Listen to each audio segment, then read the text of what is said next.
Welcome, everyone. I'm so glad you're here. Today, we're taking a deeper look at the consecutive run category. And if you're a brand new player, this is the most supportive place to begin. This category remains the clearest and most flexible pathway for early success. What you master today will help tremendously when we look at the rest of the categories. This is a bit of a long video, but if you can hang in there, you're going to learn a lot, and the rest of the categories will come much easier. So, think of the consecutive run category as the gentle on ramp to the entire National Mahjong League card. Everything here is built on simple number sequences, clean tile flow, and patterns that feel familiar even when the rest of the card looks overwhelming. A consecutive run is exactly what it sounds like, a series of numbers in order: 1, 2, 3, 4, 3, 4, 5, 6, 7, 5, 6, 7, 8. What matters is not the specific numbers printed on the card, it is the shape of the run. You choose where your sequence begins as long as the pattern remains intact. The only exception to this rule is the very first hands in the first line, and we will go over that. Before we go deeper, there is an important rule clarification for beginners, and I do go over this later when we're working with the tiles. Some new players see the soap tile and assume it can be used as a zero in a run, creating combinations like 0, 1, 2, 3, 4. That is not legal in the consecutive run categories. The soap, only acts as a zero when the card explicitly shows a zero, such as in the year section. For example, if a hand does not show a zero, the soap is simply a white dragon and cannot be used inside a run or on the ends of the runs. Your runs always use the number 1 through 9 only. Next, let us talk about tiles. Every hand is built from pieces: singles, pairs, pungs, kongs, and sometimes quints. In consecutive run, you will often see multiples, and multiples are incredibly stabilizing in regard to building a good foundation to build your hand from. They allow joker use, they anchor your run, and they create clear targets during the Charleston. The 2025 card includes more new hand shapes than usual, but consecutive run remains one of the most stable sections. The hands are logical, predictable, and forgiving. Another essential point for beginners, newer players, is that consecutive run is extremely joker friendly.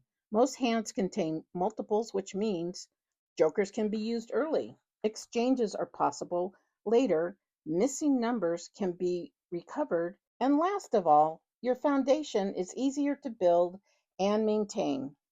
Okay, well, let's talk about strategy during the Charleston, because this is where many players know the category to which they want to move. Like, where is their hand probably going to come from? If your tiles begin forming natural staircases, such as 3, 4, 5, or 6, 7, 8, or 1, 2, 3, that would be your signal. If you have 5 or 6 tiles that comfortably fit a run, the category is calling your name. But do not push the run beyond what your tiles support. If you cannot form a solid core, pivoting to another category is the correct move. Flexibility is key, especially on the 2025 card. Having a thorough understanding of this category will build your foundational strength. It trains your eyes, your instincts, as well as increases your confidence. Once this category makes sense, the rest of the card becomes far less intimidating, even the more complex 2025 design. All right, we are going to move over into looking at each hand line by line and building them with these tiles. Also, in the consecutive run category, you can use all of these tiles. You're not limited, except for the winds, because there aren't any hands made up of the wind tiles this year in the consecutive run category. Okay, let's get going. And here we are in the consecutive run category. It's not the only section that has consecutive run hands. If we look up here at quints, you'll notice that there's a consecutive run. You have 1, 2, 3. and it says any three suits, any three consecutive numbers.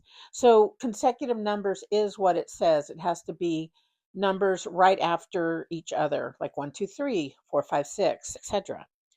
Also in the quints, we have this. It's 1 and then 2. So we have two consecutive numbers. We have a quint, a cong, and a quint. So one suit, again, don't forget to read your parentheses, and you can use any when. They just have north in there for an example, but you can use any when. So it can be east, west, or south as well. So the other section, besides quints that has consecutive run, is the single and pair section. So if you look here, you have a consecutive run, pair, pair, pair, pair. So you have 4 consecutive numbers, and you do need to have a pair of north. You need to have single east of west, and then a pair of south. So these do have to, they can't be mixed up. You have to use these particular winds. So it spells news right there. And then the other part here is we have any 2 consecutive numbers. So we also start with a pair of flowers. 1, 2, 1, 2, 1, 2. It could be 5, 6, 5, 6, 5, 6, 8, 9, 8, 9, 8, 9. You just have to have 2 consecutive numbers in the same suit, total of 3 suits in the hand plus your flower. I just want to give a quick reminder about the soap also being used as a 0. You can only do that where the card says you can do that. You can hear the 2025. I don't think they have it here. And then the other place would be down here, the 10 right there. So I'm telling you this because oftentimes people are really smart and they want to use a 0 in consecutive run. For example, they would like to use, or they can't figure out why, they can't go 1, 2. Well, they can figure out why, but it seems logical to me as well that somebody would follow that line of thinking. But just so you know, that you cannot do. You can only use soaps as zeros where it actually indicates that on the card. So let's look at this first hand here. This hand is consecutive run. Now you do have to use these numbers. Again, always read your parentheses and always count your tiles in the rack.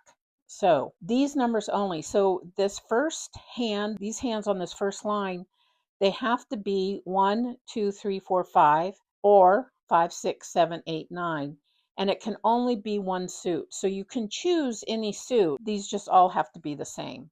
And this is the only one of the consecutive hands that tell you that you can only use these numbers. If I'm wrong, I will put a pop-up there. So this is what the hand looks like. You have a pair, a pung, kong, pung, and a pair, all one suit. You cannot use jokers in these 2, but you can use jokers in these. I used a joker. Oh, here's the 4 crack because I could not find that 4 crack right away. So that's what this hand looks like. And also, here's a visual of what it looks like as far as blocks. You're going to hear a lot about patterns with the, so you're going to hear a lot about patterns, tile blocks, hand shapes, and this is what a hand shape looks like. You have the pair, the pung, the kong, the pung, and the pair. So also that helps to cement the tiles that you need when you see multiples coming in. What can you build your hand around in regard to the multiples that you get during your Charleston? So recognizing these tile blocks, hand patterns is also very important. The other thing is with the consecutive run, jokers really support this hand, this whole section. For example, I can do this. So you can replace these tiles with all jokers. Same for this one. This can be all jokers and that can be all jokers. It's just the pairs that cannot. So these can be filled with jokers. So that's the first hand. And then you just do the same thing with, so this would be a pair of 5s, 6, 7, 8, and 9. So you have a pair of 5s, a pung of 6s, kong of 7s, pair of 8, and a pung of 8 and a pair of 9. We are going to move on to the hands in the second line. So we have consecutive run. It can be any from 6, 7, 8, 9 to, again, 1, 2, 3, 4. So any combination that is a consecutive run. And as we read the parentheses, so the first hand, any one suit or two suits, and then any 4 consecutive numbers. So it's telling you any 4 versus the top one says these only. So this is what the first hand looks like, all same suits. I chose BAMs. So we have 3, we have pung, pung, kong, kong, pung, pung, kong, kong. So this is what that hand pattern looks like. And again, in this one, all of these can have jokers in them, or all of them can have all jokers. You can use a kong of jokers there, kong of pungs. You can use 8 jokers in there. But this is what the pattern looks like, the tile block pattern. So pung kong, pung kong. And this is the second hand in the line. So as you see, we have pung kong of bams, pung kong of dots. And it's in consecutive runs, 3, 4, 5, 6. And this pattern stays the same. It's just the suits that have changed. And this is the third line down. And again, in the first hand, it's all one suit. And then in the second hand, it is asking, I'm going to move over here so we can read the parentheses, so that any one suit is for that first hand, or 3 suits, which you would need to use there, any 3 consecutive numbers. So you can use any 3 consecutive numbers, and you can have 3 suits going on if that's what you have happening in consecutive numbers. And this is what that first hand looks like in the same suits. You have 4 flowers, a kong of 2 dots I chose, a pair of 3 dots, and a kong of 4 dots. And then this is what the pattern looks like. Kong, kong, pair, kong. And to change it to 3, we just have to choose 3 different, there we go. We just have to change it to 3 different suits. So you have your kong of flowers still. I just went ahead and kept the 2 dots, 3 crack, pair, 4 bam, kong, and the pattern stays the same. You just, if you have the 3 suits with, again, consecutive 2, 3, 4, then that's a good hand. And you can use jokers in this one, in this one, and this one. Again, you cannot use jokers in the pair. No jokers. And this is what the tile dots look together, which I think is kind of interesting. If you take out the flowers, that's what it looks like. So, okay, on this one, you have to have 3 suits, and you have to have any 5 consecutive numbers. Now, that begins with this chow, 1, 2, 3, 4, 5. So remember that the chow they're single tiles. So this could be 4, 5, 6, and then a kong of 7 and a kong of 8, but you have to have a total of 3 suits. So, and then of course you have your pung of flowers there. So let me show you what that looks like. And there's only one hand on that card, so there's no one suit or 2 suits. You have to have 3 suits. And this is what that hand looks like. So you have pung of flowers. You have 5, 6, 7. These are single tiles. Kong of 8 cracks and a kong of 9 bams. So there's 3 suits, dot, crack, and bams. And this is what the pattern looks like. Now, you have your pung of flowers, and I put this like this because these are all singles. So it's not a pung, or, it's not a pung. It's a chow, and these are each 3 single tiles.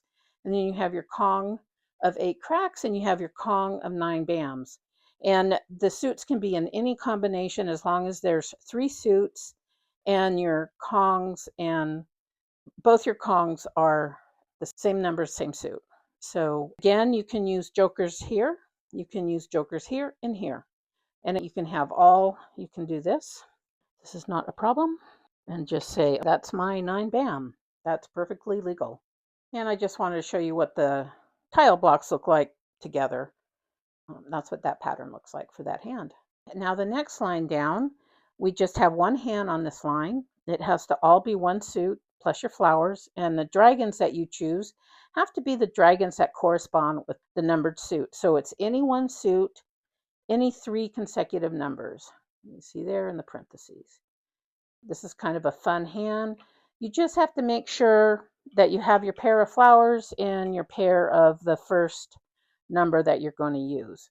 So this could be 4, 5, 6. So the only thing that can get hung up would be the pairs if you don't have those. And this is what that hand looks like. So we have our pair of flowers, a pair of 5 dots, pung of 6 dots, kong of 7 dots, and then the matching dragon, which is the soap or the white dragon. And this is what the pattern looks like. So we have pair, pair, pung, kong. So sometimes they talk about these being like a steps. So this is what this pattern looks like.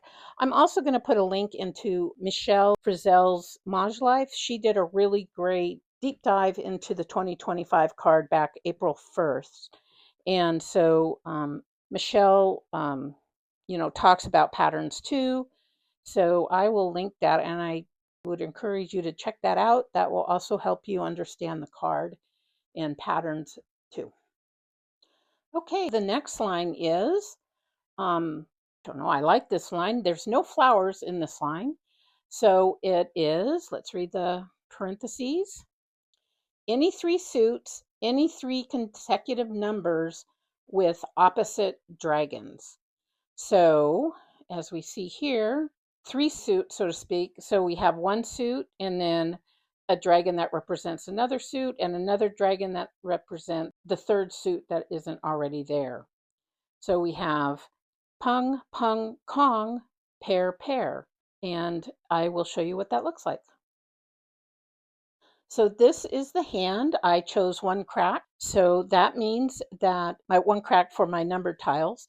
And then that means my tiles cannot be this, a red dragon.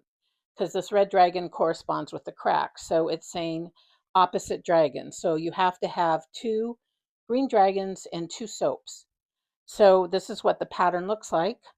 Pung, pung, kong, pair, pair. Pair, pair sounds like a BB gun.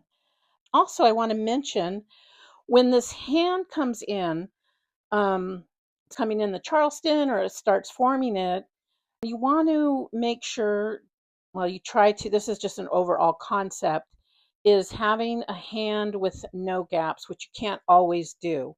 So if what I ended up in the Charleston or as I'm moving along, if I had, let's see, this is what I had. Okay, we'll do that. Okay. If these were the tiles I had, this would be a hand with no gaps because it has every single tile needed to make that hand. So with that to say, I could use, I'm not sweating over the 1 crack because I can use jokers there. I can use jokers here. The only one that I'd be concerned about would be the dragons because those are a pair. Now, when we discard at the beginning of the game, you discard the tiles at the highest risk, which are generally flowers, dragons, and winds if you don't need them in your hand. So if you see 3 dragons go out, 3 green dragons or 3 soaps, you're going to have to pivot to another hand because you can't use a joker here. And I can go more into strategy, but that's just wanted to bring that up. That's an example. So this would be considered a hand with no gaps. Now, if we had something like, let's see, this, okay, if we had something like this would be a hand with a gap because we have no 3 cracks. Now, granted, we can do a kong of jokers, or we could do 1 3 crack and 3 jokers. But that's, if you can find another hand that doesn't have a gap, that would be better. So just wanted to point that out. A hand no gaps and a hand with gaps. Also, you also want to build around your multiples when you do the Charleston. What multiples go best together? Because this is a game of multiples. And this is what the tile block looks like. So you have pung, pung, kong, pair, pair. And it's funny, I watch the analysis, the recap when the card comes out in April, and people have very clever names for these patterns. Like they're Like somebody, I think last year called it a sombrero pattern. So you'll hear that, they'll be naming patterns, like some are steps, whatever pattern you see, that can help you remember that. Okay, thank you so much for hanging in here with me for so long. I appreciate it. We just have one more hand after this. Now, this hand is a really cool hand. It's called the floating pairs hand, I guess, today. So this is 3 suits, and you have consecutive numbers, 1, 2, 3, 4, 5. And in here, you have to have a pair, not just the ones. It can be any number would be a pair. And then whatever the pair is, those kongs have to match that pair. So let's take a look at this can be confusing. This was confusing for a lot of people. Notice it's 30 points, which is nice, and it's an exposed hand. So it states here, any 5 consecutive numbers, any 5, pair any number in the run. So a pair is any number in the run, and then the kongs match the pair. Sometimes it can help if you just put like, what do I want to say? Like if you kind of break down the sentence a little better. Any 5 consecutive numbers, pair any number in the run, kongs match the pair. All right, now I got something really cool to show you. This is the card from 1941, I think. I'll look at the back. Do you see something in here? Can you find the hand that I just showed you? So just take a moment and you should be able to find it kind of quick. So it is right here under swings. So we call it the floating pairs today, but these type of hands have been around since literally the beginning, and they're called the swing hands. So here we have 1, 2, 3, 4, 5, and then the kongs, since they have the pair of threes, so the kongs match that. Run a 5, pairing any number, kongs the same number. And I'm not quite sure what the limit means, 6 to 12. That might be for like points or something like that. But these were called the swing hands. And if you're interested, let me know and I can show you more vintage cards. I've got them all practically. So these were the Gates, Scrooge hands, and then the kongs. But let's see over here, Pung Kong hands, pyramid hands. So there again, you can see the pattern. They've been doing patterns, were very important. So you have your pair, Pung Kong, Pung pair. We had that last year in the consecutive run hand. That was a nice hand. 2, 4, 6 hands, 3, 6, 9 hands. So I guess the 3, 6, 9 have been from the beginning. The Scrooge hands, let's see, yeah, this is 1941. The Scrooge hands, I believe, had to do with, oh gosh, I'm going to have to look it up. I knew at one time. It had to do with like, well, Scrooge, just very miserly.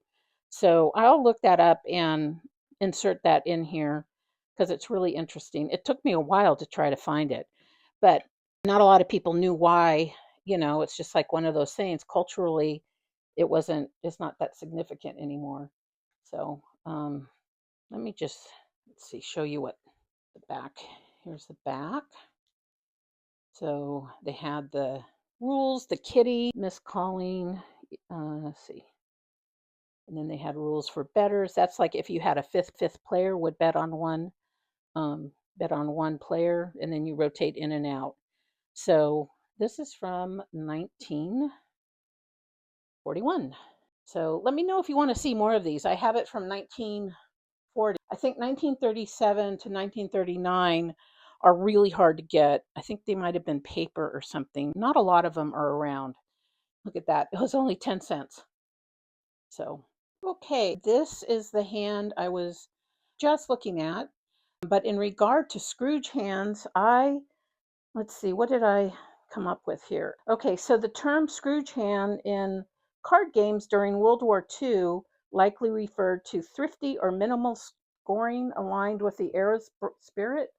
Dorothy Meyerson's blog, let's see, She might have more details, but so it has to do with thriftiness, particularly during World War II. And the Scrooge hands were only from 1941 to 1944. So that would make sense. We were rationed. So I imagine it's under that umbrella and why they called it the Scrooge hands during that time.